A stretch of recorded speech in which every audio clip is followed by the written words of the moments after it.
Ici Mathieu Rancourt, bienvenue à Voyage dans l'espace, où que vous soyez dans l'univers, j'espère que vous allez bien. Je suis en compagnie de mon coéquipier, le journaliste scientifique, écrivain et chroniqueur spécialisé en astronautique, notre copilote Claude Lafleur. Bonjour. Bonjour Mathieu, bonjour tout le monde. C'est toujours un plaisir de faire des balados et de savoir que vous nous écoutez en grand nombre.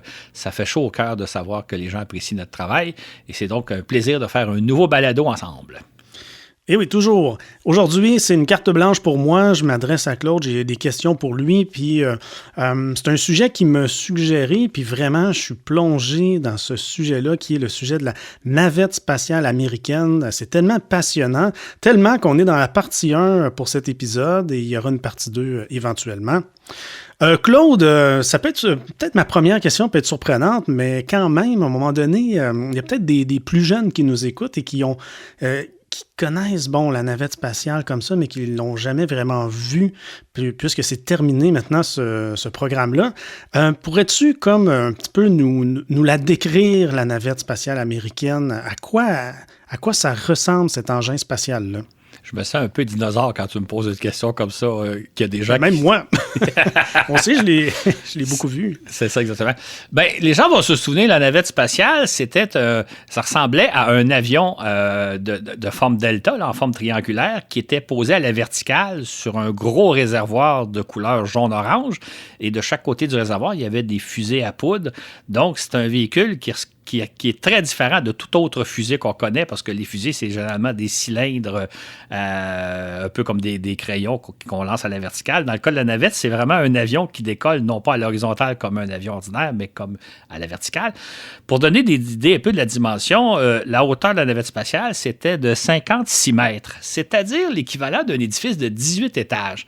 Quand vous avez la chance de voir dans votre entourage un édifice de cette hauteur-là, c'est la hauteur probablement d'une église aussi. C'est donc quand même un édifice assez monumental. L'avion lui-même avait à peu près les dimensions d'un Airbus A320, donc d'un avion de ligne que vous avez peut-être eu la chance de prendre. Surtout les Airbus A320, je pense que c'est des vols, ils volent beaucoup en Europe à l'intérieur. Là, c'est un avion de transport plus à l'intérieur qu'à l'international, je pense. Donc, c'est à peu près la grosseur d'un avion de ligne, comme vous avez peut-être eu la chance de prendre. Au décollage, la navette spatiale pesait 2000 tonnes et pour la faire décoller, les moteurs, à la fois les deux fusées à poudre, les deux cylindres blancs qui étaient de chaque côté du réservoir et les trois moteurs à la queue de l'orbiteur, là, l'appareil qui ressemble à un avion, produisait une poussée d'à peu près 3000 tonnes pour que le véhicule puisse décoller. Pour situer un peu, donc, vous avez l'appareil qui ressemble à un avion, qui est donc là où prend place l'équipage et la charge utile, c'est l'appareil qui va aller en orbite terrestre. Sous cet appareil-là, ou derrière cet appareil, dépendamment comment on voit la navette, il y avait un gros réservoir en forme de bouteille thermos. C'est effectivement une bouteille thermos dans laquelle il y avait le carburant pour alimenter les moteurs qui étaient à la queue de l'orbiteur. Donc, c'est tout simplement une grosse bouteille qui avait à peu près la hauteur d'un édifice d'une quinzaine d'étages auquel était attaché donc l'orbiteur. Et de chaque côté de ce réservoir-là, jaune-orange, il y avait deux cylindres blancs, donc deux fusées à poudre. Les fusées à poudre, comme il y en a assez souvent sur plusieurs fusées, dont les fusées Ariane ont des fusées à poudre de chaque côté, etc., c'est une technologie qui est très utilisée souvent. Donc, les deux fusées à poudre servaient pratiquement au décollage pour faire décoller le fameux 2000 tonnes de poussée. Et les fusées à poudre fonctionnaient pendant à peu près 2 minutes, le temps de donner l'air d'aller. Et après ça, c'était les moteurs de l'orbiteur qui prenaient la relève. Donc, c'était le véhicule qui décollait à la verticale en faisant un bruit absolument fantastique. J'ai eu la chance d'ailleurs d'en voir des lancements. Donc, c'était le véhicule qu'on voit. C'est pour ça que quand vous voyez des fusées, moi, je pense que si vous voyez des Falcon 9 ou des Ariane ou des fusées Atlas ou Delta ou autres, vous allez peut-être avoir un petit peu de difficulté à les reconnaître les unes les autres parce qu'elles se ressemblent beaucoup. Dans le cas de la navette, vous avez un véhicule très, très différent. C'est un avion qui décolle à la verticale. C'est le seul du genre. En fait, il y a une version soviétique, on va parler un peu plus tard, mais c'est le seul véhicule vraiment qui évolue, l'avion qui décolle à la verticale. C'est vraiment un véhicule iconique hein, quand on pense au voyage dans l'espace. Là. Vraiment, c'est une image forte. Là, moi, j'ai même un gilet de la NASA qui a l'image de la navette spatiale. Si un jour, Claude, on décide de changer notre logo de voyage dans l'espace, moi, je le suggérerais même qu'il y ait une navette spatiale là, sur notre logo. Là, c'est vraiment, là, ça a marqué.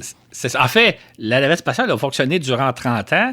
Et moi, c'est quasiment toute ma carrière de journaliste. En fait, j'avais 13 ans quand le programme a commencé et j'en avais 55 à peu près quand le programme a terminé. Donc, ça a été toute ma vie, la navette spatiale. Ça a été toute ma carrière scientifique s'est déroulée avec ce programme-là. C'est effectivement occupe une place très importante dans l'histoire de l'astronautique, comme je dirais même dans l'histoire de ma propre vie. OK. Effectivement. Et si on peut remonter, le plus loin qu'on peut remonter... à quand commence, dans le fond, l'idée d'une navette spatiale, le rêve là, d'un véhicule comme ça pour voyager dans l'espace, là, aussi loin qu'on peut aller? Ça dépend un peu de si on parle du concept de navette spatiale ou si on parle de ce véhicule-là lui-même. Le concept de navette spatiale, l'idée de construire un vaisseau qui pourrait ressembler plus ou moins à un avion, un véhicule qui aurait des ailes qui permettrait d'aller dans l'espace et de revenir régulièrement facilement sur Terre, ça remonte aux années 50. Entre autres, Wernher von Braun, le père des V2 et le père de la fusée Saturne V, avait déjà imaginé en 1953 une sorte de navette. Il y a des dessins d'ailleurs amusants parce que c'est comme une espèce de fusée munie de grandes ailes pour avoir de la portance aérodynamique. Donc, l'idée, Von Braun l'avait déjà lancée. Il n'est pas le premier, il y avait d'autres idées avant, mais c'est lui qui l'a lancé de façon peut-être la plus concrète. Donc, une espèce de vaisseau, une espèce d'avion qui irait dans l'espace et qui reviendrait sur Terre. Par la suite, quand il est arrivé la véritable époque de l'exploration spatiale, les premiers balbutiements, on a plutôt choisi d'opter pour des capsules, quelque chose de beaucoup plus simple et plus robuste. Mais en même temps, il y a eu des projets, entre autres, l'armée américaine avait un projet qui s'appelait Dinosaur, Dynamic Soaring, l'abréviation. C'était une espèce de petite navette qui, pour nos amis européens, ils vont peut-être se souvenir de la navette Hermès française qui ressemblait à ça. Donc, un petit avion muni de petites ailes qui aurait été lancé par une fusée et qui serait allé donc dans l'espace et qui aurait pu revenir sur Terre, se poser comme un avion et voler plusieurs fois. Donc, c'est un projet qui a été développé au début des années 60, mais qui n'a pas abouti. La navette comme telle, celle dont on parle, le projet il est né plus vers la fin, je dirais même à la fin de 1968, en tout cas à la fin des années 60, lorsqu'on a commencé à se demander qu'est-ce qu'on va faire après le programme Apollo. Donc là, on a commencé à envisager une navette et là, les premières esquisses sont relativement différente du projet qu'on va connaître, mais en même temps, on voit les origines du projet, surtout qu'au départ, ce que la NASA voulait faire, c'était de construire une véritable navette totalement réutilisable qui serait composée de 2 avions. Il y aurait un gros avion porteur qui emporterait l'orbiteur, là, l'appareil que nous, on connaît maintenant, qui l'emporterait jusqu'à une quarantaine de kilomètres d'altitude, et à partir de cette altitude-là, l'orbiteur se placerait en orbite. Le premier étage, qui ressemble à un avion avec des ailes, lui viendrait se poser sur Terre pour emporter un autre orbiteur pour éventuellement effectuer des missions spatiales. Donc, l'ébauche au départ, c'était un double avion, un sur l'autre, et c'était un appareil entièrement réutilisable, ce qui n'est pas tout à fait le cas dans le cas de la navette spatiale. Donc, bref, il y a eu des ébauches, il y a eu des projets dans les années 50-60, mais le projet tel quel, il est apparu en 1968-69, quand on s'est dit, après Apollo, on va essayer de construire un véhicule réutilisable. C'est les origines de la navette spatiale qu'on connaît aujourd'hui. Tu parles d'ébauche, d'esquisse, mais est-ce qu'on a eu plusieurs idées, plusieurs concepts pour imaginer ce système de transport spatial? Il y a eu en effet, effectivement, entre 1968 et 1972, plusieurs projets étudiés. Vous savez, les ingénieurs, quand ils essaient de concevoir un projet, ils sont aux prises avec différents facteurs. Il y a une question de coût. Si on avait des ressources illimitées, ça ne posait pas de problème, mais comme on a des ressources limitées, il faut tenir compte. Il y a les technologies. Qu'est-ce qui existe comme technologie? Quelles sont les technologies qu'on peut espérer développer? Et il y a d'autres contraintes, parfois des contraintes opérationnelles. On veut faire un véhicule qui va être facile d'usage, qui va pouvoir servir à maintes et maintes fois, et aussi servir à faire plein de tâches. Donc, il s'agit de rassembler tout ça en même temps dans un seul projet, et ça donne lieu à toutes sortes de projets. Par exemple, j'évoquais il y a quelques minutes, le projet initial, c'était la construction d'un double avion, là, un premier avion qui servirait de tremplin au second. Mais il y avait aussi des projets tout simplement de construire une espèce d'orbiteur semblable à celui qu'on va connaître, mais placé sur un étage de fusée, entre autres. Il y a un projet qui existe qui fait un peu sourire aujourd'hui. Il s'agissait de prendre le premier étage de la fusée Saturne V, la fusée qui a servi à aller sur la Lune. Donc, on aurait pris ce premier étage-là sur lequel on aurait placé l'orbiteur. Et ce premier étage-là était en mesure de l'expulser jusqu'en orbite terrestre. La puissance était telle, la quantité de carburant que comptait cet étage-là était suffisante pour amener l'orbiteur jusqu'en orbite terrestre. Il y avait des projets, soit que cet étage-là n'aurait servi qu'une seule fois, donc on aurait une navette semi-réutilisable. L'orbiteur étant réutilisé, mais pas le premier étage. Mais il y avait aussi des plans pour récupérer l'étage de la Saturne V, qui serait tombé à l'eau, mais à l'aide de parachutes qu'on aurait récupéré pour réutiliser. Donc, il y a eu différents projets pour en arriver éventuellement en 1972 avec le projet qu'on connaît. Mais le projet qu'on connaît, c'est un compromis compte tenu des sommes nécessaires, des sommes dont on dispose pour faire le développement, compte tenu des technologies qui existent à l'époque et compte tenu des technologies qu'on peut espérer développer dans les prochaines années, parce qu'évidemment, il va y avoir du développement technologique. Donc, la navette, un peu comme tout projet, c'est un compromis. Si on avait eu toutes les ressources nécessaires, tous les moyens technologiques nécessaires, c'est pas ce véhicule-là qu'on aurait conçu, mais étant donné le contexte de l'époque, ben, c'est le véhicule qu'on a connu par la suite.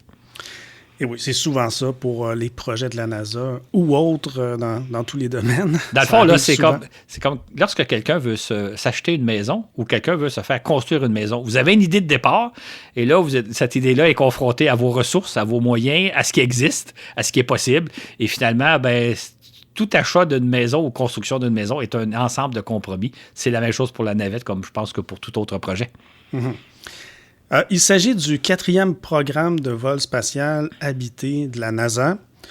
À quel point le programme de la navette spatiale, Claude, ça s'inscrit dans la continuité de Mercury, Gemini et Apollo? Ta question est bonne parce que la réponse est plutôt le contraire. C'est une rupture. C'est une grande rupture avec les 3 premiers projets, avec Mercury, Gemini, Apollo. Rupture dans plusieurs sens. D'abord, si on pense à Mercury, Gemini, Apollo, c'est des capsules. Une capsule, c'est un petit véhicule très compact. Souvent, une capsule, ça rentre dans une pièce chez vous. Là. Si vous pourriez avoir dans votre salon une capsule Mercury, Gemini, Apollo, ça rentrerait facilement. C'est donc extrêmement compact, c'est donc très robuste. Et une capsule, ce n'est pas réutilisable. On la lance une seule fois. À l'époque, aujourd'hui, les capsules de SpaceX sont réutilisables, mais là, on est d'une autre technologie. Dans le cas de la navette, on parle d'un véhicule réutilisable. On parle aussi d'un véhicule gigantesque. C'est la taille d'un avion de ligne qui rentre dans un grand hangar d'aviation, mais qui ne rentrerait pas dans votre garage. C'est surtout un véhicule qui se veut réutilisable. Donc, qu'on va se servir, dans le fond, les orbiteurs devaient servir au départ à réaliser chacun 100 missions spatiales, alors que les capsules ne sont utilisées que pour une seule mission. Donc, c'est vraiment une rupture. Et l'idée, parce qu'il y a une idée au départ, c'est que quand vous lanciez des capsules, entre autres les capsules Apollo, le vaisseau Apollo, qui servait une seule fois, ça coûtait très, très cher. Et la NASA s'est dit, on va construire un véhicule réutilisable qui, si on le lance une centaine de fois, va finir par faire un coût de lancement très, très peu élevé. En fait, on espérait abaisser les coûts à 1/10 de ce qu'ils étaient à l'époque. Donc, de réduire à 90 % les coûts de lancement en concevant un véhicule réutilisable. Donc, c'est vraiment une toute autre approche. Et évidemment, quand vous dites la différence entre un véhicule qui est utilisé une seule fois et un véhicule qui est réutilisable, c'est que le véhicule qui sert une seule fois, ben, vous le jetez après usage. Donc, l'important, c'est qu'il réussisse à réaliser sa mission pour laquelle il a été conçu. Un véhicule réutilisable doit être facile d'entretien, facile à remettre en état de vol pour le lancer à nouveau. Et comme on sait, on l'a expliqué dans des balados antérieurs, c'est extrêmement rigoureux d'aller dans l'espace. Ça exige d'aller à de haute vitesse, ça exige la traversée de l'atmosphère terrestre vers l'aller pour aller dans l'espace et le retour revenir sur Terre. On sait que les capsules, quand ils reviennent sur Terre, ils sont soumis à de très, très hautes températures. Il faut donc construire un véhicule qui va résister à ces très hautes températures-là, mais résister non pas une seule fois, mais résister une centaine de fois. Donc, on parle de technologies totalement différentes, totalement nouvelles de ce qui existait à l'époque. C'était un très grand défi technologique. Et peux-tu nous parler maintenant de comment ça s'est passé, là, le lancement de ce projet? Comme je l'ai un petit peu évoqué tantôt, le projet est né en 1968 et pendant les 2-3 premières années, la NASA a donné des contrats à différentes entreprises aérospatiales, les géants de ce monde. On pense à Boeing, on pense à McDonnell Douglas à l'époque, on pense à Lockheed, pour qu'elles proposent des différents projets. Fait que chaque entreprise recevait des contrats de plusieurs dizaines de millions de dollars pour essayer de voir, selon leur technologie à eux, selon ce qu'ils pensent être capables de faire, qu'est-ce qu'on pourrait faire comme projet. Et c'est là, quand je disais qu'il y avait différents concepts qui sont ressortis, c'est que différentes équipes d'ingénieurs se sont penchées sur le même problème pour trouver différentes solutions, d'où les différents concepts. Et tout au long de 1970 et 71, c'était très intéressant parce que c'est l'époque que je suis en train d'étudier de ce temps-là, de ces derniers temps. C'est intéressant de voir les problèmes auxquels sont confrontés les ingénieurs et les solutions auxquelles ils pensent. Par exemple, on parle d'un véhicule qui va aller dans l'espace et qui va revenir sur Terre, donc qui va traverser les couches de l'atmosphère terrestre. Il va subir de très, très hautes températures comme les capsules qui reviennent de l'espace. De quelle façon on va protéger le véhicule? Les ingénieurs ont proposé différentes technologies. Donner un exemple très, très simple. Quand vous êtes confronté à des très hautes températures comme les capsules, il y a deux approches possibles. Soit que le bouclier thermique se désagrège durant la rentrée et à ce moment-là, le désagrègement permet d'évacuer la chaleur. C'était le cas des boucliers, mettons, de la capsule Apollo. Une fois que la capsule revenait sur Terre, il n'y avait presque plus de bouclier. Il s'était désagrégé en cours de vol, en cours de descente dans l'atmosphère. Et ce désagrégement-là permettait d'évacuer la chaleur, ou bien vous fabriquez un matériau qui va résister à cette chaleur-là. Donc, il y a différentes approches possibles. Même chose pour les moteurs fusées. Vous pouvez utiliser des moteurs fusées liquides, comme c'est le cas, par exemple, des fusées Ariane ou des fusées Falcon 9, ou vous pouvez utiliser les fusées à poudre, comme c'est le cas des boosters de Ariane, comme c'est le cas des boosters de la navette. Donc, il y a différentes technologies à appliquer, puis l'idée, c'est de trouver la bonne recette, la bonne solution. Donc, tout au long des années 69, 70, 71, on étudie différentes solutions pour arriver à celles qu'on va adopter et qu'on connaît, nous. Ça a donc été une période très, très riche pour les entreprises parce que chaque entreprise voyait que s'ils obtenaient le contrat de la fabrication de la navette, on parle d'un contrat de plusieurs milliards, de plusieurs dizaines et même peut-être centaines de milliards de dollars sur une très, très longue période. Donc, les ingénieurs s'activaient pour trouver différentes solutions. Et la NASA les mettait les compétitions les unes avec les autres. Bien, on espérait que ce seraient les meilleures idées qui allaient triompher. Mais quand je dis meilleures idées, c'est toujours en fonction des budgets dont on dispose et des ressources dont on a. Il y a des idées bien meilleures que celles qui ont été retenues, mais qui auraient coûté plus cher. Donc là, on était avant 1972. À partir de 1972, je pense que là, va commencer... Donc, on n'avait pas encore construit là, la navette. Pour ce qui est du développement vraiment de la navette spatiale, quand est-ce que ça commence et comment ça se fait? Ce qui est intéressant, c'est que officiellement, le programme débute le 5 janvier 1972. Il y a donc 50 ans, là, à quelques semaines près. Oui, c'est ça. Lorsque le président Nixon annonce le projet. La NASA y travaille depuis déjà 2-3 ans et le 5 janvier 1972, le président Nixon, le président des États-Unis à l'époque, décide que, d'accord, j'autorise la NASA à développer un projet qui a été celui qu'on va connaître, là, c'est-à-dire un orbiteur accolé à un gros réservoir de carburant auquel de chaque côté se trouvent des fusées à poudre. Donc, c'est ce projet-là. Donc, on célèbre ce temps-ci les 50e anniversaire du début du programme. Et... un compromis qui a dû être fait, c'est que quand la NASA voulait développer une navette parfaitement réutilisable, qui serait composée de 2 avions, l'un porteur de l'autre, ça aurait coûté à peu près 10 milliards de dollars en dollars de l'époque pour développer ce projet-là. L'administration Nixon a dit non, c'est beaucoup trop cher, 10 milliards de dollars. Il faut se souvenir qu'à l'époque, le programme Apollo, le programme qui a amené des astronautes sur la Lune, avait coûté 20 milliards de dollars. Et là, on pensait développer la navette, que ça coûterait 10 milliards de dollars. Évidemment, ça, c'est le prix de départ. Probablement qu'il y a eu des dépassements de coûts. On aurait probablement parlé d'un programme qui aurait coûté 15 ou peut-être 20 milliards de dollars, donc autant que celui d'aller sur la Lune. Et l'administration Nixon n'était pas prête à investir autant d'argent. Donc, ils ont dit à la NASA, on ne vous donnera pas les 10 milliards de dollars nécessaires pour développer la navette. On va vous donner 5 milliards et demi. Donc, dès le départ, la NASA s'est retrouvée confrontée au fait qu'elle avait la moitié du budget nécessaire pour développer son véhicule parfaitement réutilisable, totalement réutilisable. D'où le compromis qu'on connaît, c'est-à-dire que l'orbiteur est réutilisable. L'orbiteur avait été conçu pour aller une centaine de fois dans l'espace. Le réservoir extérieur, lui, le gros réservoir qui contenait le carburant, ne servait qu'une seule fois. Donc, à chaque mission, il brûlait dans l'atmosphère. On va en parler un peu plus tard. Et par ailleurs, les fusées à poudre étaient aussi réutilisables, mais peut-être pour réaliser chacun une dizaines de missions. Donc, on a affaire à une navette semi-réutilisable parce que ça aurait coûté beaucoup trop cher pour développer un véhicule parfaitement réutilisable. Remarquez bien une chose, ce qu'on n'a pas investi au départ, on l'investit beaucoup plus tard.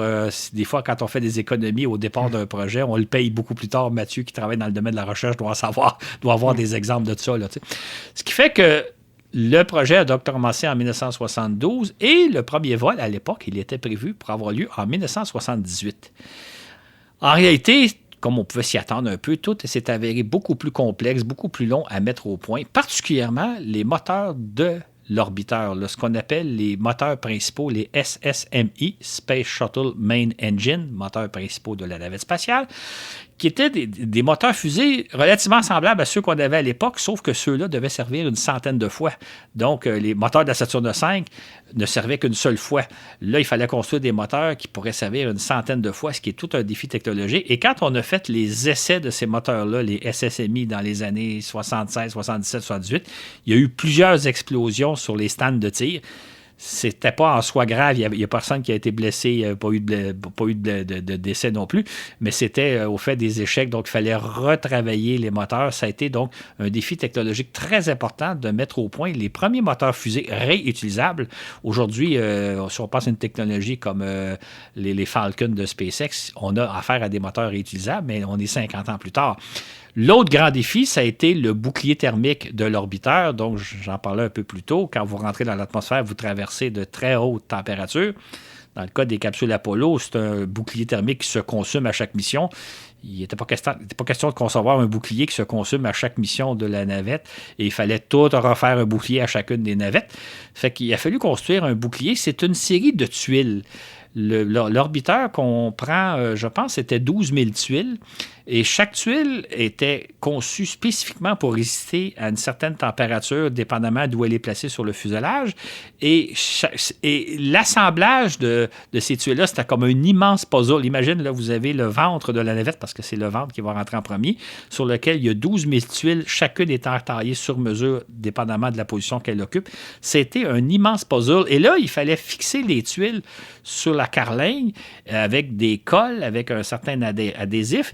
Et là, dans un premier temps, les tuiles tombaient étant donné les chaleurs, les pressions auxquelles elles sont soumises. Donc, ça a été un immense puzzle à résoudre, de faire un bouclier thermique qui est non seulement capable de protéger la navette lors d'une rentrée dans l'atmosphère, mais qui serait capable de protéger la navette durant 100 missions. Évidemment, entre chaque vol, on s'attendait à devoir faire une certaine remise en état des moteurs, des moteurs fusées, remise en état du bouclier, etc. Mais il fallait quand même que la tâche ne soit pas trop grave pour pouvoir, espérait-on, lancer un orbiteur à peu près tous les mois. On voulait développer 4, 5, 6, 7 orbiteurs qui se prendraient la relève, mais chacun devait voler quand même assez souvent. C'était donc de dire... C'est sûr qu'entre chaque vol, il va y avoir une période de remise en état, mais il ne faut pas que cette période-là soit trop complexe et trop dispendieuse, sinon le véhicule ne sera pas rentable.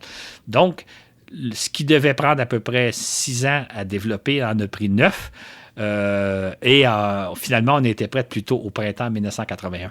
Je n'avais pas prévu de te poser cette question-là, mais en t'écoutant, j'imagine que... c'est ça, il y avait tout il y avait beaucoup d'énergie qui devait être consacrée à la maintenance des navettes une fois leur retour. Là, hein? J'imagine qu'ils devaient consacrer beaucoup de temps sur ça. En fait, c'est pas un voyage banal. Ben non, mais c'est ça, sauf que l'objectif de départ, c'était de faire une navette spatiale qui demanderait à peu près le même genre de remise en ordre qu'un avion régulier. Donc, vous savez, quand vous revenez d'un vol d'avion, il y a des techniciens au sol qui vérifient d'abord l'intégrité de l'appareil, ils font le plein, ils font certaines, dépendamment de temps en temps, ils vont changer des moteurs parce que le moteur a fonctionné durant un certain nombre d'heures, etc. Donc, on espérait arriver éventuellement à quelque chose qui ressemblerait à ce que vivent les compagnies aériennes qui remettent en vol constamment leur avion. C'était donc de faire un véhicule qui serait facile d'entretien, mais c'est là où la NASA s'est fait, en quelque sorte, coincer ou tasser dans un coin, c'est qu'il aurait fallu des budgets de recherche et développement beaucoup plus élevés que le 5,5 milliards qu'avait accordé l'administration Nixon pour pouvoir mettre au point un véhicule facile d'utilisation. Encore là, la NASA a dû faire des compromis étant donné les budgets dont elle disposait pour faire le développement de la navette. Compromis qu'elle va payer très, très cher plus tard. Je pense que tous ceux qui ont fait des travaux ou des projets, si au départ vous faites certains compromis, ça se peut qu'en cours de route, vous ayez à les payer très, très cher parce que là, il y a des choses que vous n'avez pas bien fait ou vous n'avez pas eu les ressources pour les faire comme il faut dès le départ et plus tard, vous allez devoir reprendre le travail. Et évidemment, comme on sait, je pense qu'on sait tous, là, je ne vendrai pas la mèche, là, mais la mise en vol des navettes était une opération extrêmement complexe. Il n'y a rien à voir avec ce que les compagnies aériennes vivent avec leur flotte d'avions ordinaires. Bien, justement. Pourrais-tu, Claude, nous raconter comment ça se déroule une mission de la navette spatiale, de la préparation, comme tu viens d'en parler, aussi le lancement et le retour sur Terre? D'abord, ce qu'on avait espéré à l'origine du programme, ça serait des vols qui ressembleraient presque à des vols réguliers d'avion. Donc, vous auriez un appareil un double appareil qui se serait envolé aussi facilement qu'un avion.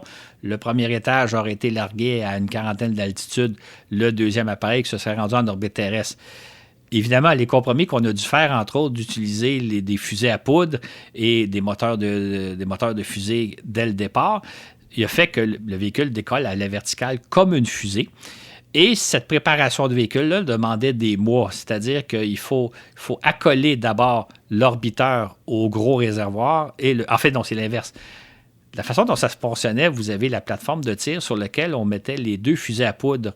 On assemblait les deux fusées à poudre, qui étaient comme deux piliers, si vous voulez. Entre ces piliers-là, on installait le réservoir extérieur, le gros réservoir de couleur rouille, de couleur jaune-orange. Et donc, là, c'était l'ossature de la navette. Et on accolait au réservoir l'orbiteur, donc l'avion qu'on met en position verticale. C'est une opération qui prenait normalement, quand tout va bien, à peu près 2 semaines. Une fois que vous avez cette opération-là, ça se fait dans un hangar qui s'appelle le VAB, le VAB, Vehicle Assembly Building. Et ça, c'est situé à peu près 3 km du pas de tir. Là, la plateforme de lancement était roulée jusqu'au pas de tir. Ça prenait 8 heures pour franchir les 3 km. D'ailleurs, il y avait des techniciens qui l'accompagnaient à pied. Là, on marchait auprès de la plateforme. À vitesse où elle allait, on avait le temps de marcher puis de prendre des photos, etc. Donc, le véhicule était amené sur le pas de tir. Et là, selon les plans originaux, ça aurait dû prendre au maximum quelques jours, sinon même quelques heures de préparation pour lancer la navette. En réalité, il s'écoulait plusieurs semaines, sinon même des mois pour la préparation, pour s'assurer que tout était en parfait état, que tout allait bien, etc. Donc, la navette n'était pas un véhicule qu'on lançait après quelques jours, mais c'était plusieurs semaines, plusieurs mois. Le décollage, je pense que tout le monde a une idée un peu, là, c'était l'allumage des moteurs fusées, une opération extrêmement impressionnante. Donc, la navette s'envolait à la verticale, comme les fusées d'aujourd'hui. Étant donné l'utilisation des fusées à poudre, ça faisait évidemment un panache de fumée très impressionnant. Il faut savoir, si vous regardez attentivement sur certaines photos, certains films, ce qui sort des moteurs fusés à la queue de l'orbiteur, à la queue de l'avion, c'est transparent, c'est pratiquement de l'eau. On le voit presque pas. Si ça avait été juste ça qui aurait décollé, on aurait pu l'impression que la navette aurait décollé presque dans le vide. Mais les deux fusées à poudre, la combustion de la poudre produit des quantités énormes de gaz. Et là, c'est ce qui fait le fameux panache qu'on voit si bien. Ah, c'était spectaculaire, les lancements. C'était spectaculaire, exactement. Donc, ça, là, l'ascension, les 2 premières minutes, c'est surtout les fusées à poudre qui fournissent l'essentiel de la poussée pour faire décoller le véhicule de 2000 tonnes. Au bout de 2 minutes, séparation des fusées à poudre qui, elles, retombent en mer. Là, c'est l'orbiteur avec ses 3 moteurs fusées associés au réservoir qui poursuit la course pendant encore 8 ou 9 minutes. Fait plutôt, oui, c'est ça, près de 8 minutes. Et juste avant d'arriver en orbite, juste avant de se placer en orbite, l'orbiteur larguait le réservoir. Le réservoir était devenu inutile, on ne l'amenait pas en orbite. Et là, il y avait quand même encore un peu de carburant dans la navette, donc elle se plaçait en orbite terrestre à environ 3, 4, 500 km d'altitude selon la mission réalisée. On passait un séjour d'environ 1 semaine ou 2 dans l'espace, dépendamment des missions qu'on avait réalisées. Ça pouvait être largage de satellites, observation biologique, chimique, physico-chimique. En fait, le genre d'expérience qu'on fait actuellement à bord de la Station spatiale internationale. Les missions duraient environ 1 semaine ou 2. Et là, au bout d'1 semaine ou 2, on fermait les portes de la soute. On revenait sur Terre. Et là, on se pose à la manière un peu d'un avion. Donc, on rentre dans l'atmosphère le ventre le premier et non pas le nez. Là. On ne pique pas du nez, on rentre plutôt comme si on se laissait tomber le ventre le premier. Et c'est là où est le bouclier thermique. Le bouclier thermique, le principal bouclier thermique, il est noir, c'est les tuiles noires dont on parlait un peu plus tôt. Il y a des tuiles blanches sur le dessus de la navette qui sont beaucoup moins résistantes à la chaleur, mais qui vont être beaucoup moins exposées. C'est vraiment le bouclier noir qui va encaisser le gros de la friction de la rentrée dans l'atmosphère. Il faut savoir, comme je l'ai déjà expliqué dans des balados précédents, l'idée du retour sur Terre, c'est que quand vous décollez, vous êtes évidemment à vitesse zéro et vous devez atteindre la vitesse orbitale de 28 000 km/h. C'est la vitesse qui permet de se placer en orbite terrestre. Quand vient le temps de revenir sur Terre, c'est le processus inverse. Vous devez perdre cette vitesse-là. Vous devez évidemment vous poser à une vitesse qui avoisine les 0 km/h. Donc, l'idée, c'est de perdre la vitesse que vous avez acquise au départ. La première façon de la perdre, c'est en traversant l'atmosphère terrestre. La friction de l'air va vous ralentir, va vous faire perdre votre vitesse, mais cette friction-là va générer une quantité énorme de chaleur, d'où le bouclier thermique qui vous protège. Donc, la première partie de la rentrée dans l'atmosphère, c'est vraiment vous rentrez dans l'atmosphère à la vitesse de 28 000 km/h et vous devez dissiper, perdre le plus possible cette vitesse-là, jusqu'à arriver à une altitude, à quelques kilomètres d'altitude, où là, vous avez atteint une vitesse d'environ 500-600 km/h. Et là, vous allez vous poser tel un avion de ligne régulier. Il y a une différence importante, par exemple, c'est lors de votre retour sur Terre, vous n'avez pas de moteur pour vous propulser. L'avion devient un planeur. C'est comme si vous étiez un pilote de Airbus A320, pour prendre l'exemple de tantôt, et que vous atterrissez sans moteur. Vous atterrissez donc en vol plané. Et les astronautes qui ont eu la chance de piloter l'avion ont dit, pour vous donner une image, là, revenir sur Terre en navette spatiale, c'est comme piloter un piano à queue. Vous n'avez pas plus de manœuvres qu'il faut, là. Vous n'avez pas des moteurs. Et évidemment, vous devez vous poser du premier coup. Il n'est pas question. Il arrive des fois dans des vols commerciaux où le pilote manque son atterrissage, remet les gaz, reprend un peu d'altitude et revient se poser. Dans le cas de la navette spatiale, vous avez une seule chance de vous poser. Vous êtes un piano à queue qui, tant bien que mal, vole plus ou moins en vol plané. Et évidemment, on venait se poser sur une grande piste. Dans les premiers vols, c'était même dans un désert avec une piste aménagée. Comme ça, il y avait une marge de manœuvre si jamais il n'y arrivait pas. Mais l'idée de la rentrée, c'était vraiment de dire, vous partez d'un certain point, vous êtes par exemple à 300 km d'altitude au-dessus du Pacifique, et là, vous devez gérer votre budget d'énergie pour perdre l'énergie graduellement jusqu'à ce que l'énergie zéro arrive au moment où les roues touchent le sol à Cap Canaveral, par exemple. Donc, ce que les astronautes font, c'est davantage une gestion d'énergie. Je suis à telle altitude, à telle vitesse, je suis à telle altitude, à telle vitesse, je suis à telle altitude, à telle vitesse, pour arriver sur la piste. Évidemment, on sait aujourd'hui qu'ils ont réussi tous les atterrissages, là, il n'y a pas eu de problème, mais c'était vraiment les deux pilotes, ils étaient aux commandes d'un piano à queue qui devait se faire poser au bon endroit, au bon moment du premier coup. Ça devait être stressant, se poser avec la navette. Est-ce que c'était confortable? Est-ce qu'elle était confortable pour les astronautes, la navette spatiale? Absolument. C'était, en termes de standard spatial, c'était très confortable.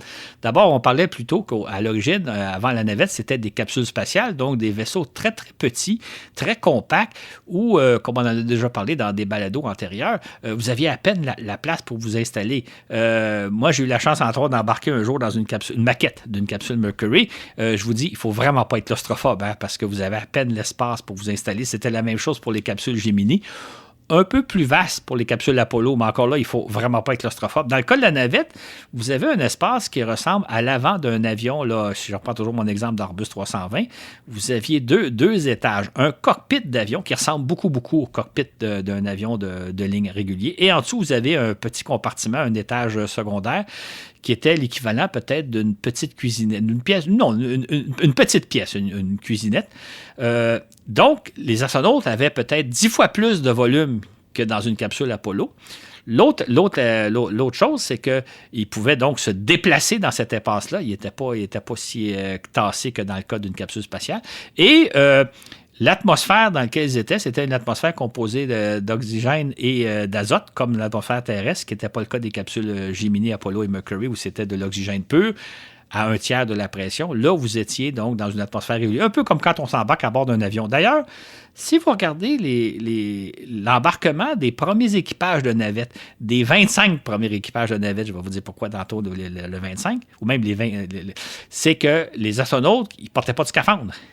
Il portait une espèce de combinaison de toile bleue, mais tout simplement parce que c'était comme vous et moi quand on monte à bord d'un avion. Il n'y avait pas de scaphandre comme ils vont porter par la suite à la suite de l'accident de Challenger, pour dire pourquoi le 25. L'idée étant que vous avez un véhicule sécuritaire, confortable, vous portez un casque qui ressemble à un casque de motocycliste, au cas pour protéger la tête en cas de choc, mais sinon, vous embarquez à peu près comme dans un avion. Un avion, évidemment, qui est en position verticale, hein, donc les sièges sont comme couchés. Imaginez, vous preniez un avion, mais vous l'embarquez, vous le mettez à la verticale et vous vous installez. Donc, l'installation était un peu complexe. Mais l'idée, c'est que c'était beaucoup plus confortable parce que là, les astronautes n'étaient pas en scaphandre. Ils étaient dans une atmosphère qui était identique à celle que nous respirons, vous et moi. Et ils étaient dans un volume beaucoup plus grand, beaucoup plus spacieux que celui des capsules Apollo et encore plus spacieux que les capsules Mercury et Gemini. Peut-être petite précision. Normalement, il y avait 7 personnes à bord, mais 7 personnes dans un volume beaucoup plus grand que celui d'Apollo, ce qui faisait que c'était très confortable. Il y avait 2 pilotes, puis il y avait 5 membres d'équipage qui étaient des spécialistes pour réaliser les missions prévues à chaque lancement. Eh bien. Et là, tu en as parlé quand tu parlais du lancement de la navette. Donc, il y a ce gros réservoir. D'ailleurs, c'est ça, ils sont comme un petit peu couchés sur le réservoir à la verticale, nos astronautes. Et il y a les 2 propulseurs et ils vont se séparer là, pendant le lancement. Là. Qu'est-ce qui arrive? Je me demandais vraiment, qu'est-ce qui arrive avec ça? Est-ce que, ça retombe sur Terre quelque part? Est-ce qu'ils sont désintégrés? Est-ce qu'on va les récupérer? Je ne sais pas. C'était une bonne question. En fait, je vais révéler un petit secret de la conquête spatiale que les agences spatiales n'aiment pas trop dire. À part de la fusée Falcon, là, les fusées, par exemple, comme Ariane ou Soyouz, etc., le premier étage de la fusée est tout simplement largué et, dans le cas des Ariane, par exemple, retombe en mer. On laisse tomber en mer et ça devient un déchet qui s'en va couler dans le fond du de l'Atlantique. OK, on ne le récupère pas. Okay. On ne le récupère pas.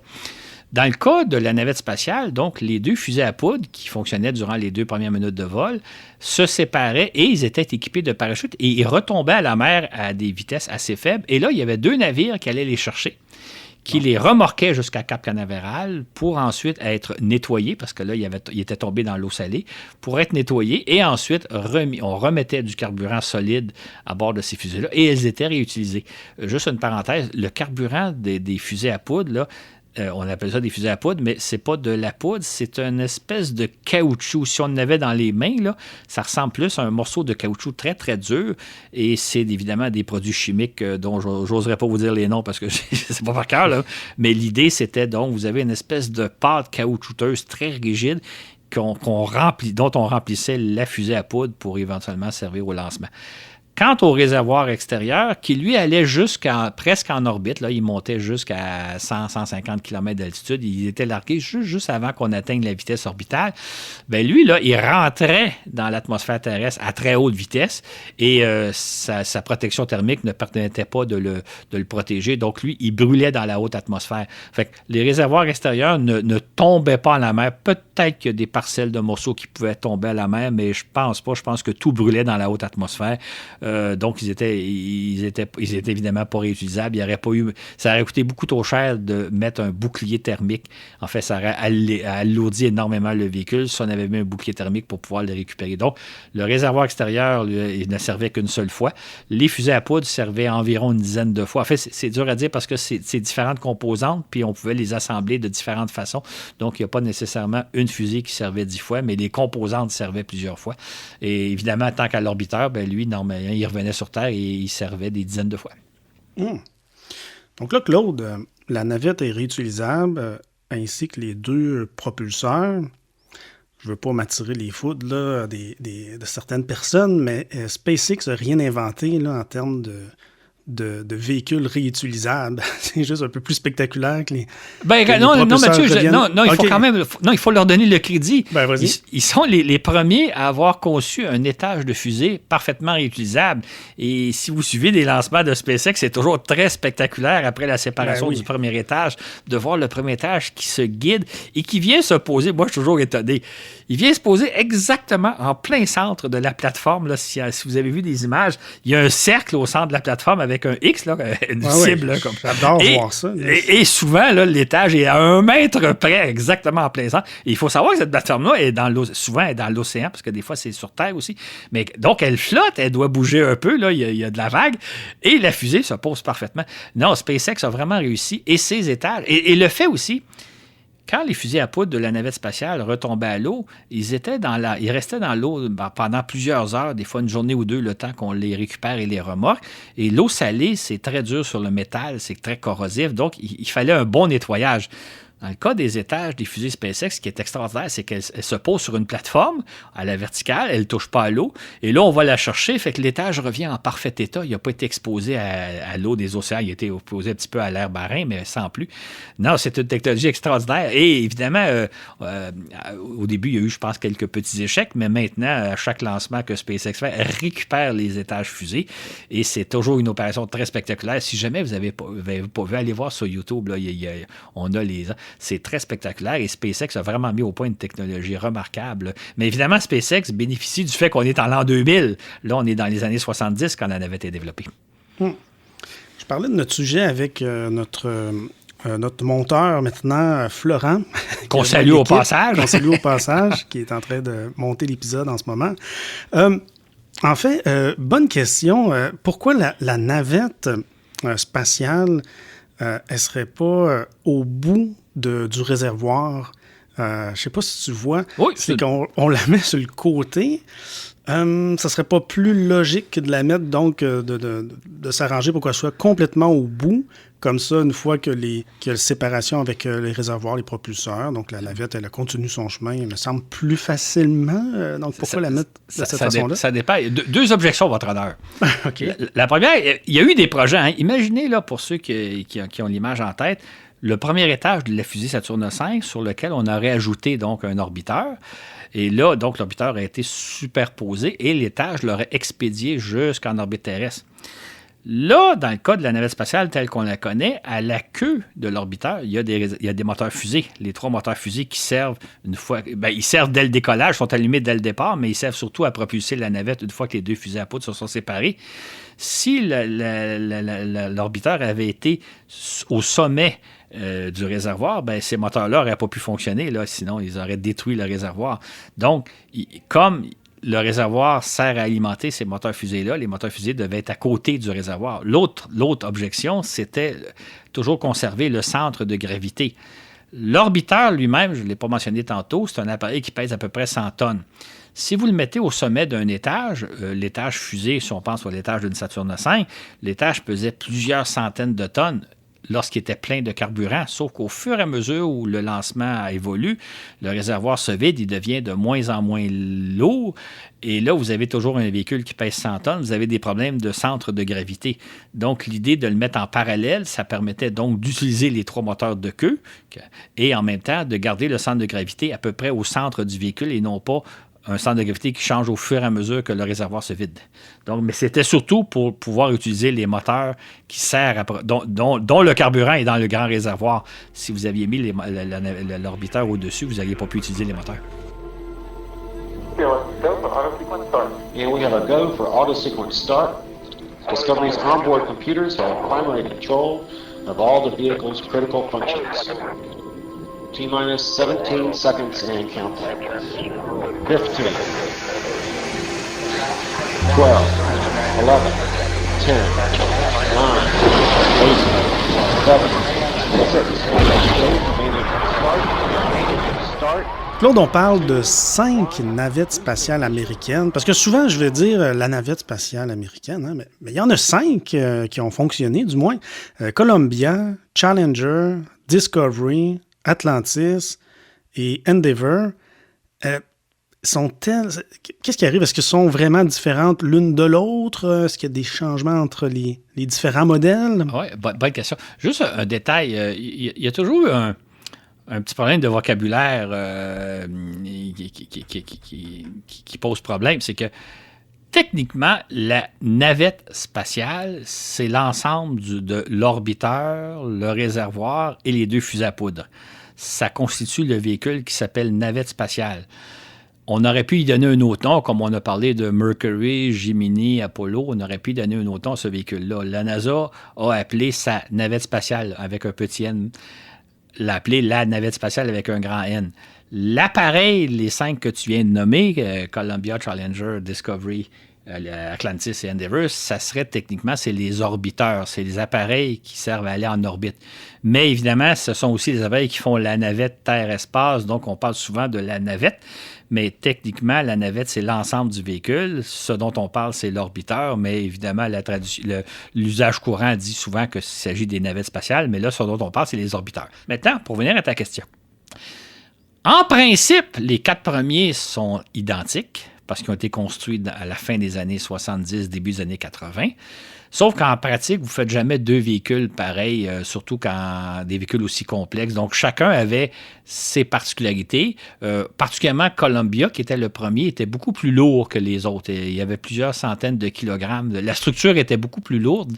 L'ossature, si je peux dire, du véhicule. Après ça, ils les ont allégé un peu. De sorte que, par exemple, si vous aviez des charges très lourdes à transporter, vous ne preniez pas Columbia, vous preniez un des 3 autres. Et chacun avait sa personnalité. D'ailleurs, j'ouvre une parenthèse, mais on a fait des balados sur les sondes voyageurs. Les ingénieurs disent toujours, c'est le cas aussi des sondes Viking qui se sont posées sur la planète Mars. Vous construisez 2 véhicules parfaitement identiques. Et quand on connaît les normes de fabrication des véhicules spatiaux, où chaque boulon a des spécifications techniques qui tiennent dans un volume de 50 pages, vous avez en principe 2 véhicules totalement identiques, 2 sondes voyageurs totalement identiques, 2 sondes Viking totalement identiques, mais en pratique, c'est des machines différentes et les ingénieurs vont dire toujours, ils ont chacun leur personnalité, leur petit caprice, leur petite faiblesse, leurs petits points forts. Dans le cas des orbiteurs, c'est encore plus vrai parce que là, vous avez des machines très complexes qui devaient voler dans l'espace et revenir sur Terre. Fait que, en principe, vous avez des véhicules presque identiques, mais en pratique, il y avait plein de petites différences. Et ce qui faisait que pour certaines missions, on préférait choisir un orbiteur plutôt qu'un autre. Là, je parle des 4 premiers parce que Endeavour est dans une catégorie à part. Endeavour a été construit à la suite de la perte de Challenger, à la suite de la fameuse mission de janvier 1986. Donc, Endeavour a été construit 10 ans après les autres. Et là, d'une part, la NASA s'est servi des connaissances acquises entre-temps, l'expérience acquise à bord des navettes, pour dire, si on avait à construire un orbiteur aujourd'hui, on ne le ferait pas tout à fait comme avant. Donc, et lui a bénéficié aussi des perfectionnements de la technologie, de l'informatique, etc. Donc, Endeavour était un peu la version entre guillemets 2.0 parce qu'il était très, très semblable aux autres, mais il y avait beaucoup d'améliorations technologiques que les autres n'avaient pas. Donc, lui, il était légèrement différent. Fait que vous avez, en apparence, ils sont identiques. Moi, si je vous montrais des photos, vous ne pourriez pas faire la différence, sauf que, vous remarquez sur les photos, on a mis à certains endroits le nom de chacun pour pouvoir les différencier. Il était sur le dessus de l'aile, il était sur le côté. Fait que généralement, sur les photos, vous allez voir le nom du véhicule, mais si on enlevait le nom, vous seriez bien en peine de les différencier parce qu'ils sont presque identiques. Et moi, j'ai eu la chance d'aller à côté de 2 d'entre eux.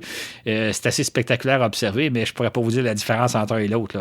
C'est à un niveau microscopique, la différence. Mais chacun avait leur personnalité, leurs petites caractéristiques, même si, en principe, l'un était interchangeable par rapport à l'autre. OK, intéressant. Et je me demandais, où est-ce qu'ils sont construites, ces navettes spatiales? Est-ce que c'est un produit 100% américain, 100% construit aux États-Unis, où on construit des parties un peu partout dans le monde, puis on assemble ça aux États-Unis? Comment ça se passait? C'est une bonne question. En fait, les navettes en tant que telles sont, on pourrait dire, 100% américaines, quoiqu'il y a peut-être des sous-composantes qui viennent d'ailleurs. Maintenant, il faut quand même mentionner la participation des Européens et des Canadiens, mais à un niveau différent. Le Canada a fourni les fameux bras télémanipulateurs qu'on appelle les Canadarm. Tant qu'aux Européens, ils fournissaient entre autres le laboratoire Space Lab qui a servi à certaines missions, mais en principe, la navette spatiale telle qu'elle est américaine. Maintenant, elle est construite un peu partout aux États-Unis, c'est-à-dire autant les composantes ont été fabriquées à peu près dans les 50 États américains, mais juste pour dire simplement, les orbiteurs ont été fabriqués dans les usines de Rockwell en Californie. Les réservoirs extérieurs étaient construits à Huntsville, en Alabama, où il y a des immenses ateliers pour construire ces fameuses bouteilles thermos. Et ces bouteilles thermos-là étaient mises sur des navires et acheminées via le golfe du Mexique jusqu'à Canaveral, parce qu'on n'aurait pas pu transporter ça sur Terre. C'était trop gros, ça n'aurait pas passé sous certains ponts, etc. Et au fusée à poudre, il était construit, les composantes étaient construites dans l'Utah, dans les usines de Thiokol, Martin Thiokol, encore. Et les boosters étaient construits en segments. Imaginez un saucisson que vous coupez en 6 ou 7 morceaux pour les acheminer par train jusqu'à Cap-Canaveral. Et à Cap-Canaveral, ils étaient assemblés. On assemblait le saucisson en un seul morceau pour faire les fusées à poudre. Donc, les différentes composantes venaient de différents États américains. Et évidemment, il y avait plein de sous-contractants qui avaient des contrats. Mais la navette, elle est essentiellement américaine, sinon que le Canada ajoutait son Canadarm et les Européens ajoutaient les laboratoires Space Lab. Et là, bien, c'est sûr, on a une idée du coût de tout ce programme-là, là, de la navette spatiale, mais je ne sais pas si tu serais capable d'essayer d'estimer combien pourrait coûter là, une navette spatiale américaine. En fait, tel que tu poses la question, je vais quand même te donner une réponse, mais tel que tu poses la question, on ne peut pas répondre parce que... donne un exemple. L'orbiteur Endeavour, de mémoire, il a coûté à fabriquer 5 milliards de dollars.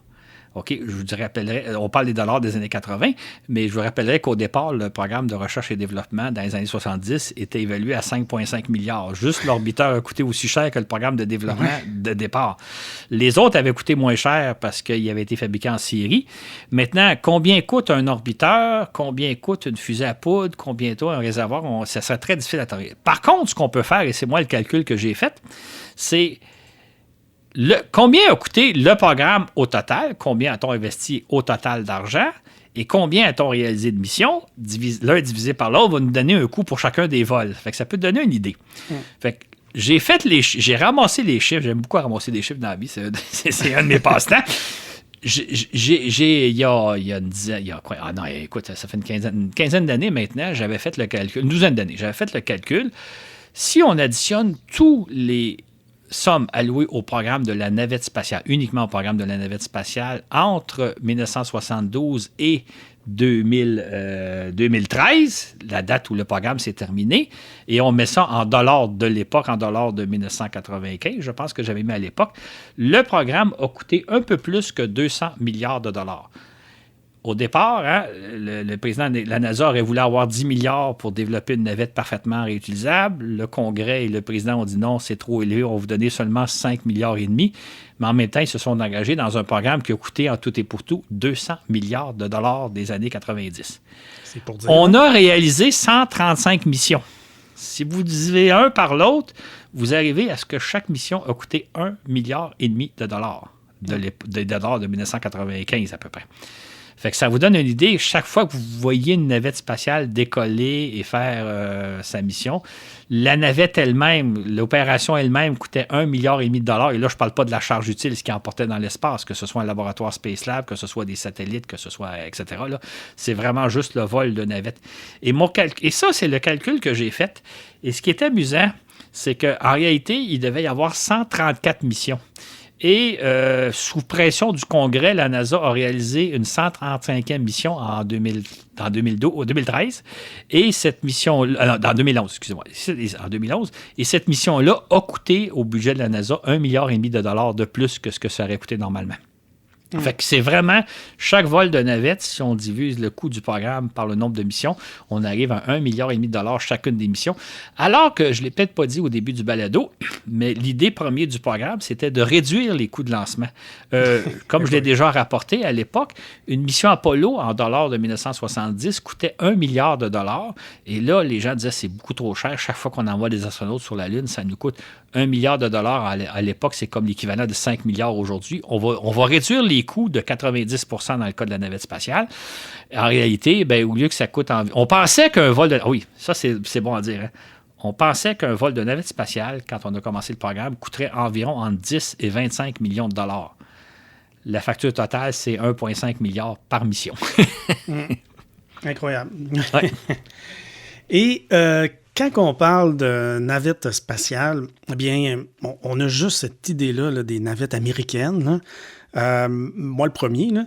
Mais pourtant, est-ce qu'il y a eu d'autres pays, d'autres nations qui ont eu leur navette spatiale, ou du moins qui ont pensé, qui ont eu des projets? Parce que c'est quand même pas un type de véhicule exclusif aux Américains. Là. Ça pourrait être un véhicule qui pourrait être bâti par une autre nation aussi. Là. En fait, il existait deux autres projets de navettes. D'ailleurs, je pourrais presque demander à nos amis français s'ils sont capables de nommer le deuxième. Le premier, c'est que quand les Russes, quand les Soviétiques ont vu dans les années 70 que les Américains allaient développer une navette, ils ont eu très, très peur parce qu'ils ont pensé que cette navette-là avait avant tout un rôle militaire et qu'avec avec la navette spatiale, les Américains pourraient réaliser une très vaste panoplie de missions militaires. Ils étaient dans le champ, mais c'est ce qu'ils ont... Étant une société un peu paranoïaque, ils ont imaginé que la navette spatiale américaine, qui était développée par la NASA, avait en grande partie, disons, un objectif militaire, ce qui n'était pas le cas. Fait que les Soviétiques ont développé leur propre navette qui s'appelle Buran et qui ressemble passablement à la navette américaine. En fait, les deux orbiteurs, l'orbiteur soviétique et l'orbiteur américain, sont tellement semblables que dans un livre que j'ai publié en 1989 qui s'appelle Vivre en apesanteur, j'ai mis côte à côte des photos où on voit la navette soviétique comparée à la navette américaine vue sous le même angle. Et comme je pense que j'ai déjà raconté, un jour, je suis allé à la NASA dans les années 90 et je leur ai montré mon livre et les ingénieurs n'en revenaient pas de voir. Ils n'avaient jamais vu les deux photos. Ils savaient que les deux navettes se ressemblaient énormément, mais là, il y avait des photos. J'avais trouvé les photos de la NASA et russe du même angle où on voit les deux véhicules. Ils sont très, très semblables. Il y a certaines différences technologiques sur lesquelles je ne m'étendrai pas cette fois-ci, mais tout ça pour dire que les Soviétiques ont fabriqué leur propre navette qu'ils ont lancée une seule fois en 1988 et avec aucun équipage à bord, la navette a fait une mission automatique. Elle est allée en orbite terrestre et elle est venue se poser par elle-même, exactement à la manière de la navette américaine. C'est technologiquement un grand exploit, mais on est en 1988. On sait qu'à partir de 1989-90, l'Union soviétique va avoir de très, très sérieux problèmes de fonctionnement. L'Union soviétique va disparaître à Noël 1991. Donc, la navette n'a plus jamais volé parce qu'elle était beaucoup trop dispendieuse. Fait que les Soviétiques ont dépensé des sommes probablement comparables à ce que la NASA a dépensé pour mettre au point sa navette, pour finalement jamais s'en servir, parce que le pays, entre-temps, a connu de très sérieuses difficultés financières dans les années 90, ce qui fait que la navette n'a jamais servi. L'autre projet de navette, peut-être que nos amis français vont s'en souvenir, s'appelle Hermès. Hermès, c'était une petite navette. Conçu essentiellement pour transporter un équipage et non pas une charge utile comme la navette spatiale, ou une petite charge utile, mais rien de comparable à celle de la navette spatiale américaine. Une petite navette qui devait être lancée par une fusée Ariane et qui devait donc permettre aux Européens, particulièrement aux Français, d'aller régulièrement dans l'espace et réaliser différentes missions, dont possiblement, éventuellement, se rendre à une future station spatiale internationale. C'est un projet que les Français, accompagnés des Européens, mais c'est avant tout un projet français, pour ce que j'en sais, c'est développé à la fin des années 80, au début des années 90, mais finalement, le gouvernement français et les Européens ont considéré que c'est un projet qui coûtait très cher pour relativement peu d'intérêt, donc le projet a été abandonné. Fait qu'il y a des projets, c'est un projet sur lequel on a fait pas mal de recherche et développement, mais qui n'a vraiment pas abouti. Donc, il a existé deux autres navettes, donc la navette soviétique Buran, qui est très semblable à la navette américaine, et la petite navette européenne Hermès, qui malheureusement n'a jamais volé. OK. Eh bien, parlant de voler, j'aimerais qu'on parle du premier vol. Est-ce que tu pourrais nous parler du premier vol inaugural, donc de la navette spatiale américaine? Et bon, je sais qu'il y a eu des tests avant, je ne sais pas si tu vas en parler. Sinon, le premier vol habité, là, ça a dû être vraiment un événement incroyable à suivre là, à l'époque. Exactement. C'est en avril 1981. Il faut savoir que normalement, quand on met au point un vaisseau spatial habité, on commence par le lancer sans équipage. Les premières capsules Gemini, les premières capsules Mercury, les premières capsules Apollo ont été lancées sans équipage. On les envoie faire quelques fois le tour de la Terre et revenir sur Terre pour s'assurer que tout fonctionne bien. Dans le cas de la navette spatiale américaine, c'était pas possible parce que le véhicule n'est pas... on n'avait pas confiance que le véhicule pourrait faire une mission automatique. Donc, entre autres, le lancement, ça se faisait de façon pas mal automatique, mais le retour sur Terre devait avoir un équipage, devait être piloté par des pilotes. Donc, c'était la première fois qu'on lançait un véhicule, pour la première fois, là, qui n'avait jamais volé auparavant, avec un équipage à bord. C'était une mission extrêmement risquée. D'ailleurs, pour l'occasion, la navette Columbia est équipée de sièges éjectables. Il y avait deux pilotes à bord, le commandant John Young et son pilote Robert Crippen. Ils étaient sur des sièges éjectables parce que le véhicule aurait pu exploser au moment du décollage ou, lors du retour sur Terre, il aurait pu manquer être incapables de faire atterrir leur fameux piano à queue. Donc, ils auraient pu s'éjecter à la toute dernière minute. Mais évidemment, si ça avait été le cas, on aurait perdu l'orbiteur Columbia. Un appareil qui coûte peut-être quelque chose comme 1 milliard à développer. Ça fait que ça aurait été un échec énorme. Donc, c'était la première fois dans l'histoire de l'humanité qu'on lançait... juste une parenthèse, quand je dis qu'on teste d'abord des véhicules habités sans équipage à bord, c'était la même chose du côté des Soviétiques. Là. Les capsules Vostok, Voshchod, Soyouz ont d'abord volé sans équipage avant d'y confier la vie d'hommes de cosmonautes.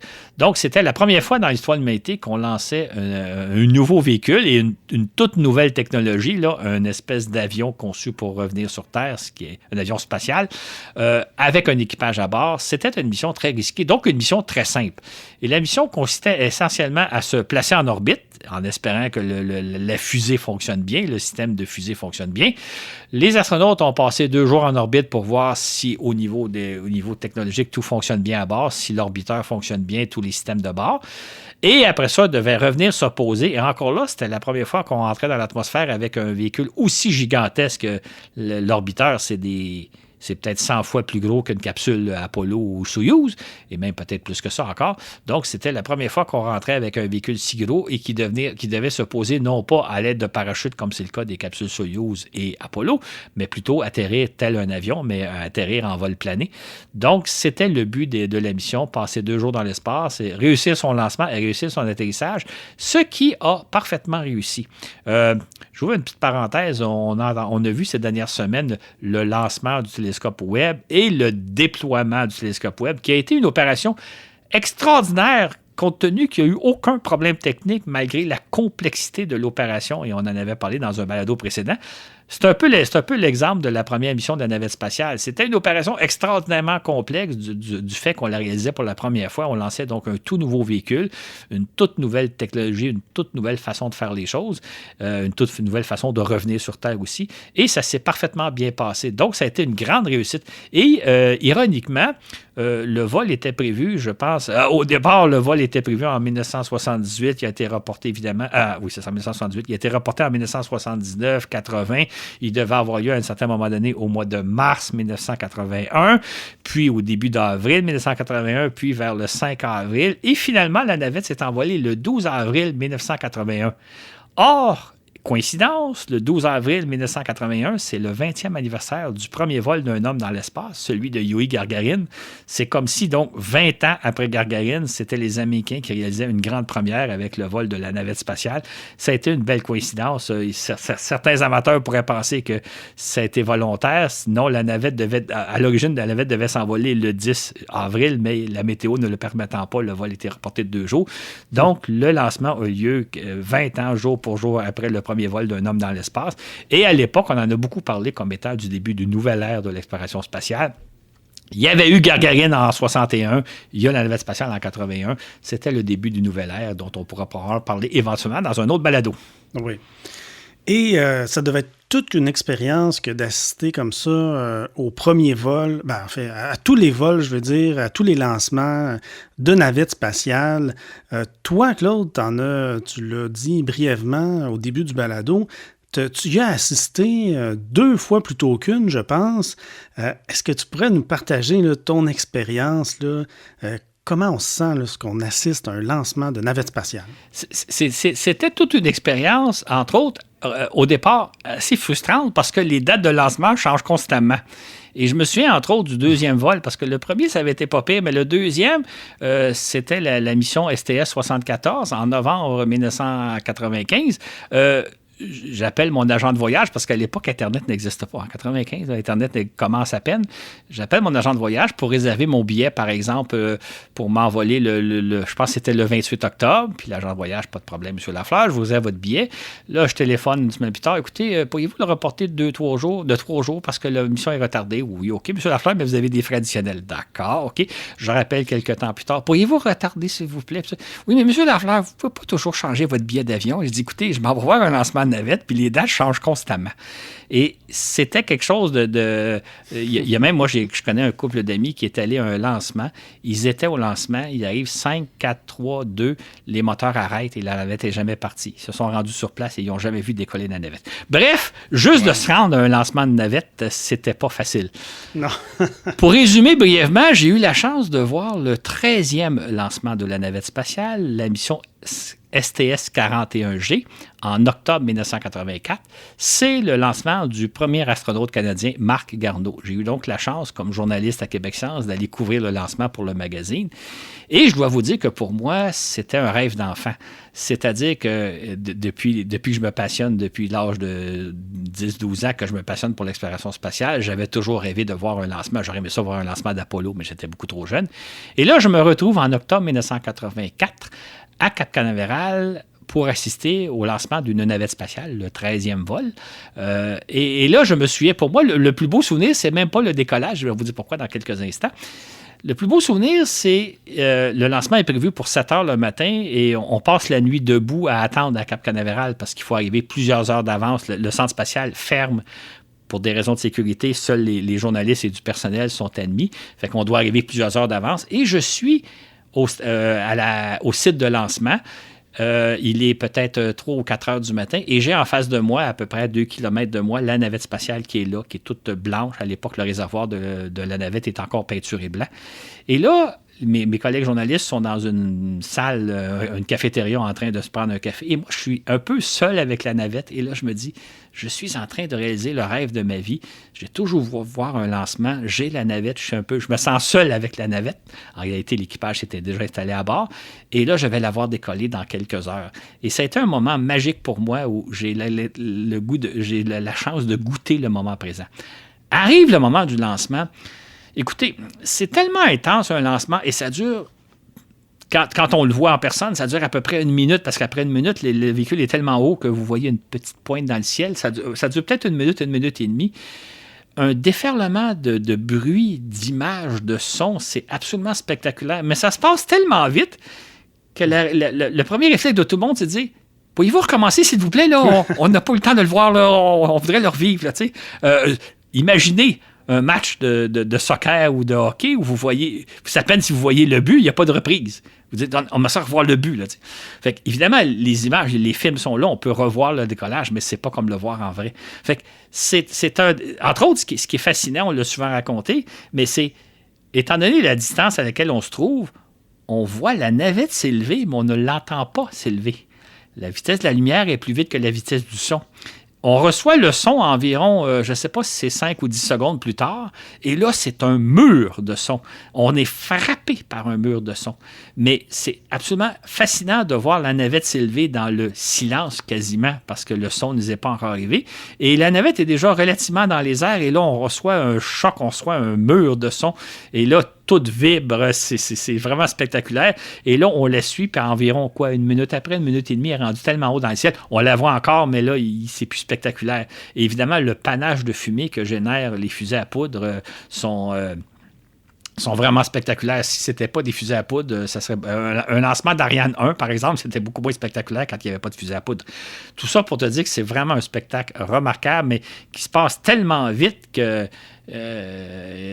qu'on voudrait en avoir un deuxième. Et j'ai eu la chance, donc, à peu près 10 ans plus tard, d'assister à un deuxième lancement, celui de Chris Hadfield, la première mission de Chris Hadfield. Là, je savais un peu plus à quoi m'attendre. Et j'étais des fois avec... une parenthèse sur la mission STS, le premier vol que j'ai vu. Donc, c'est le vol de Marc Garneau. Et un de mes collègues journalistes était le frère de Marc Garneau, Philippe Garneau, que la station CKC avait invité à l'occasion pour dire « Tu vas aller couvrir la mission de ton frère ». Mais moi, à l'époque, c'est là que j'ai fait la connaissance de Philippe Garneau et je m'étais placé juste à côté de lui parce qu'il y a quelque chose qu'il n'avait pas saisi. C'est qu'il aurait pu avoir un accident de lancement, comme il va en avoir un avec Challenger. Et je me disais, ça, c'est le frère de celui qui est à bord de la navette.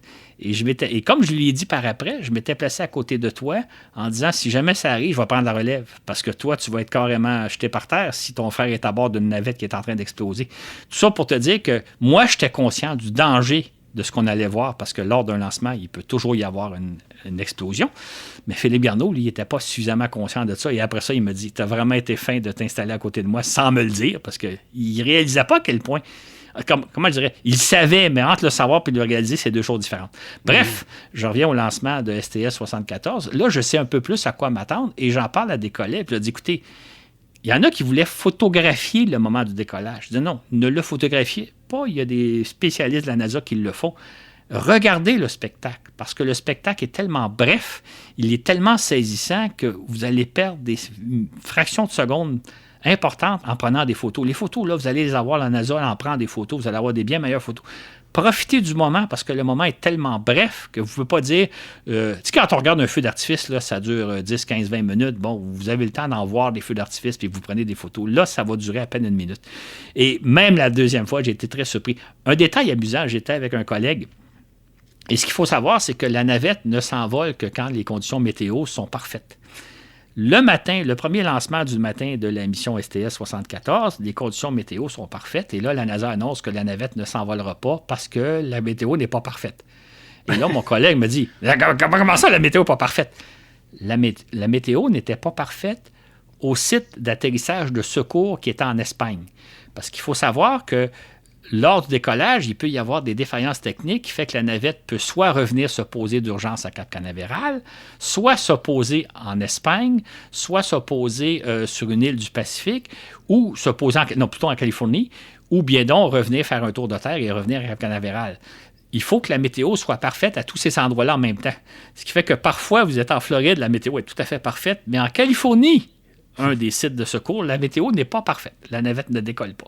Ce qui fait que le lancement de navette, c'est pour ça que c'est très souvent retardé, parce qu'il fallait que la météo soit parfaite à 3, 4, 5 endroits en même temps, et il arrivait souvent, et en plus des dates de lancement. Et j'ai eu la chance d'assister à 2 lancements de navette. Ce qui est un peu dommage, c'est que dans les vols qui ont eu lieu à partir de 2005, il y a eu le 2e accident de la navette, le Columbia.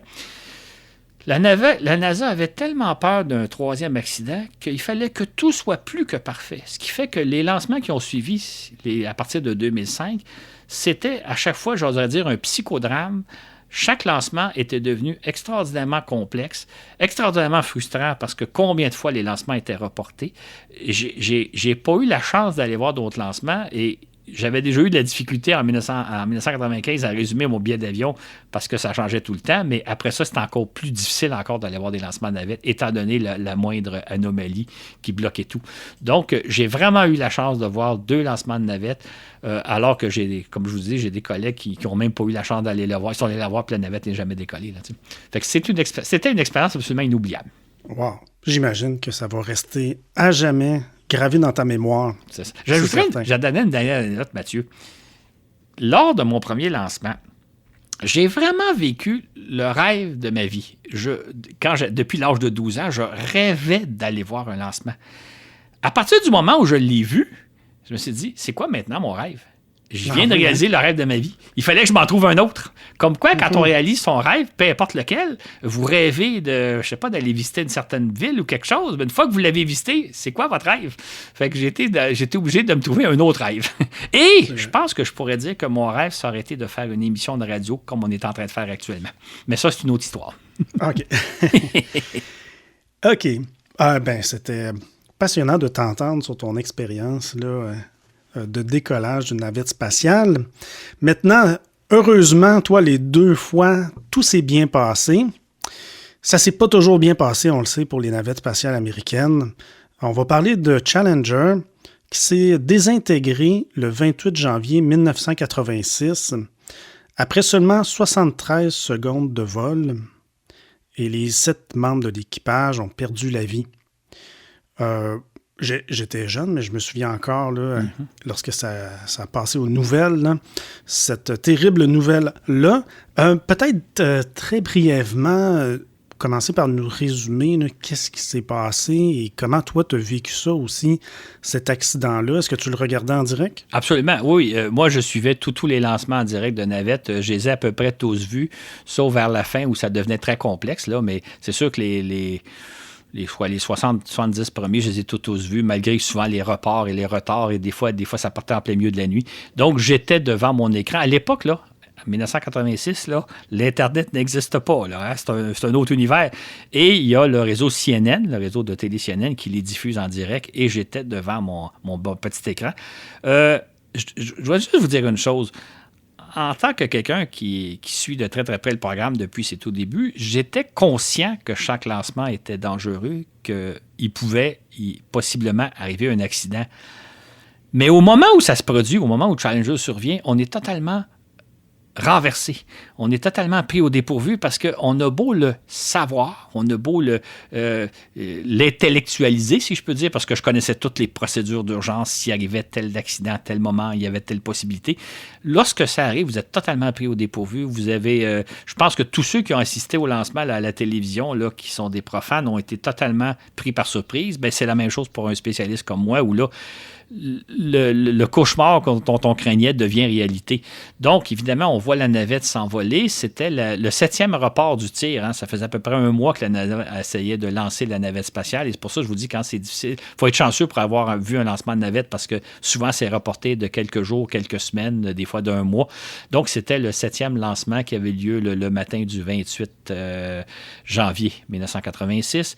Et là, lorsque la navette décolle, tout se passe évidemment bien. Et soudainement, arrive l'infâme explosion, la fameuse boule de feu que tout le monde a vu. Je pense que tout le monde en mémoire. Tous ceux qui l'ont vu, évidemment, comme toi, Mathieu, vous vous souvenez de où vous étiez au moment où ça se passait. C'est un des événements marquants de nos vies quand on a eu la chance ou la malchance de le vivre.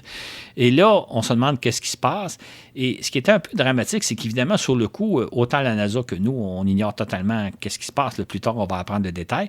Mais on voit des parachutes se déployer et on se dit, se pourrait-il que certains membres d'équipage aient en quelque sorte sauté en parachute? Sauf qu'il n'y avait pas de parachute à bord de l'orbiteur. L'équipage n'était pas disposé de parachute. C'était des parachutes des fusées à poudre. Les fusées à poudre qui sont normalement récupérées. Certaines des fusées, d'ailleurs, au moment de l'explosion, se sont détachés du véhicule et théoriquement, ils se seraient tombés intacts à la mer, alors que c'est une des deux fusées à poudre qui a eu une défaillance. Il y a un des joints qui a fui et il y a comme une langue de gaz qui est venue lécher le réservoir. Le gros réservoir de couleur blanc à l'époque.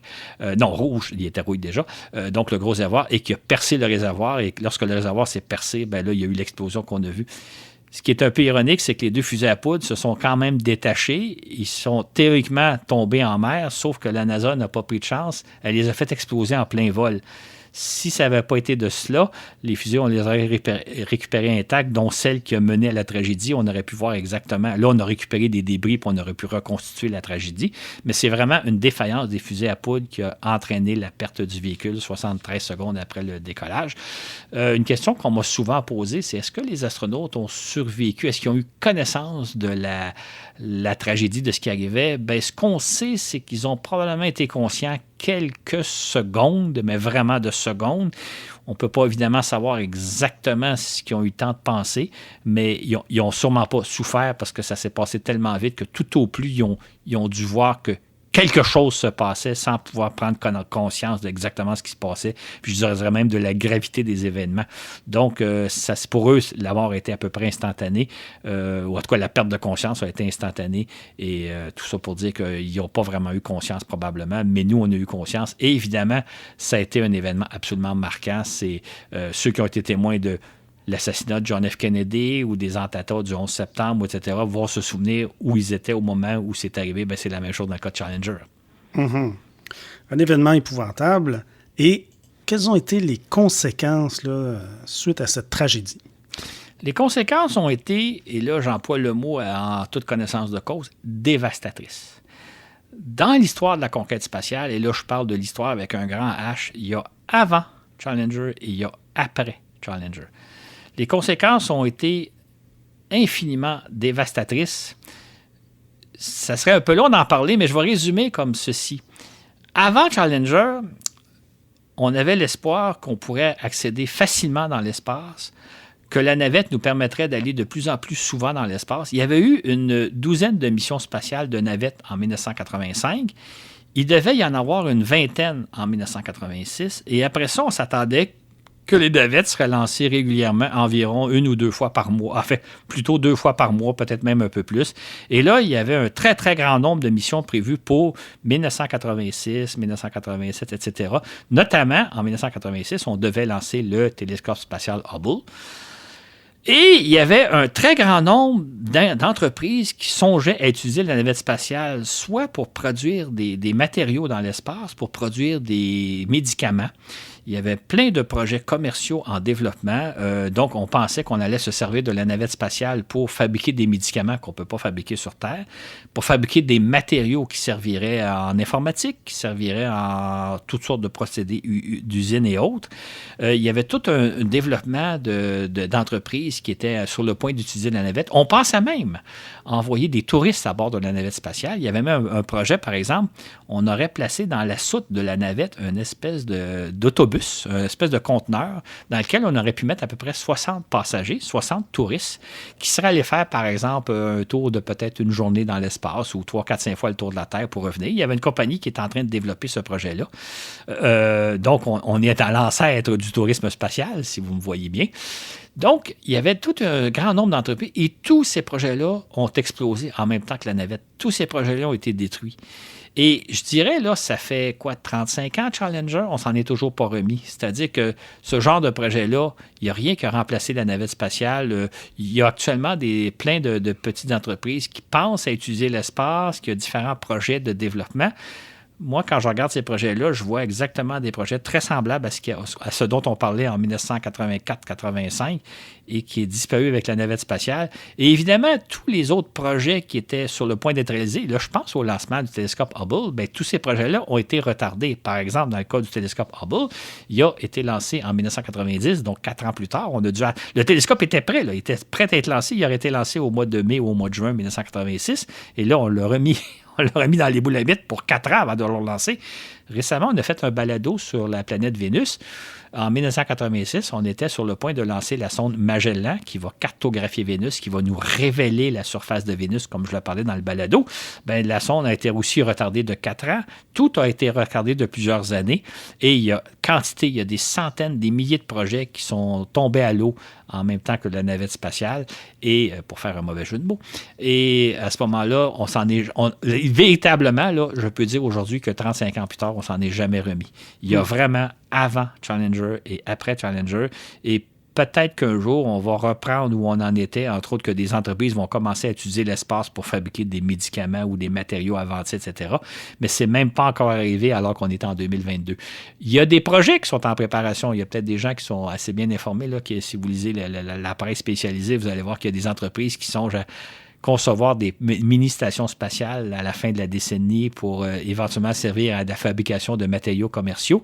Quand vous lisez des articles là-dessus sur ce qu'on pense faire à la fin des années 2020, ben dites-vous que c'est ce qu'on pensait faire au début des années 80 grâce à la navette spatiale, puis qui n'a toujours pas eu lieu 35 ans plus tard.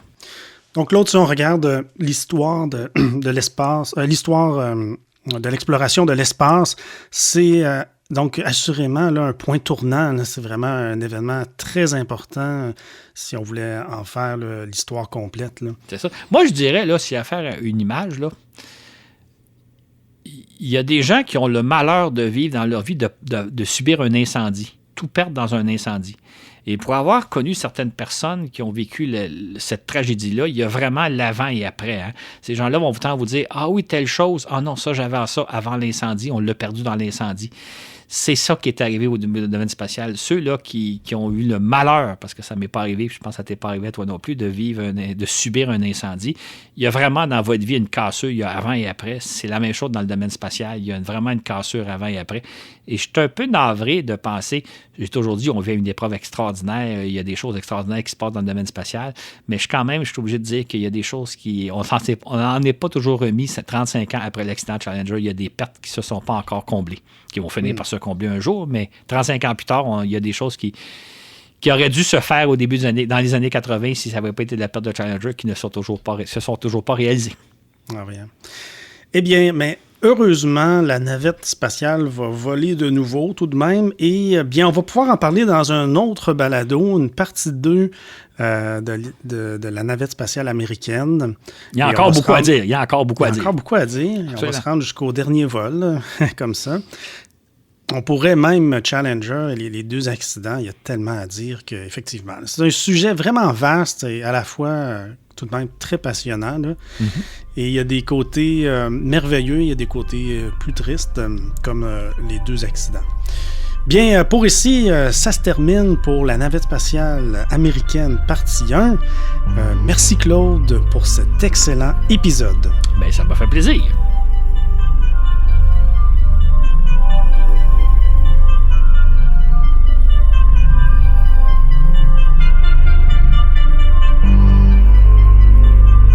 Je veux souhaiter la bienvenue à de nouveaux contributeurs Patreon, Jacob Boily, Florian Piochot, Jonathan Letourneau et Vincent Van Lintou. Bienvenue à bord, merci beaucoup pour votre soutien. Et bien, pour vous débloquer pour 5$ et plus, tout plein d'exclusivités sur notre page Patreon. Et je veux aussi souligner une augmentation importante de la donation de Christine Bossua. C'est très apprécié pour ton don. Merci beaucoup, Christine, également. Et merci à tous nos patrons, toutes nos patronnes présentement qui nous encouragent sur notre plateforme patreon.com. Voyage en l'espace, pour ceux qui ne savent pas. C'est une façon de soutenir notre projet. Eh bien voilà, c'était donc moi-même, Mathieu Rancourt à l'animation, Claude Lafleur au contenu, Florent Meunier au montage et Laurent Runigo aux médias sociaux. Sur ce, où que vous soyez dans l'univers, je vous dis à la prochaine pour un autre voyage dans l'espace.